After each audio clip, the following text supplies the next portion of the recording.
اللہم صلی علی سیدنا مولانا محمد النبی الامی وعلی آلہ وصحبہ وبارک وسلم۔ آج کل اکثر لوگ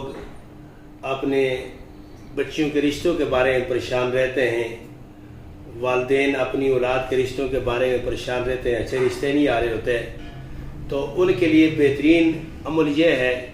کہ چاہے بچی کی ماں پڑھے یا والد پڑھے، یا بچی بذات خود پڑھ لے یا بچہ بذات خود پڑھ لے،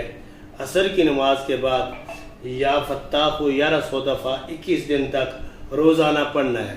تو اللہ کے فضل سے یہ عمل پڑھنے کی وجہ سے اچھے سے اچھا رشتہ ہو جائے گا، جو ان کے وہم و گمان میں نہیں ہوگا۔ اللہ تبارک و تعالیٰ اس عمل کی برکات کی وجہ سے ایسے اسباب پیدا فرمائیں گے کہ جو ان کی سوچ سے بڑھ کر رشتہ آ جائے گا۔ وہ سبق یہ ہے کہ یا فتاح کو پڑھنا ہے، چاہے بچی پڑھے یا جو بچہ پڑھے جس کا رشتہ نہیں ہو رہا، اور یا بچی کی ماں پڑھ سکتی ہے اور والد صاحب بھی پڑھ سکتے ہیں۔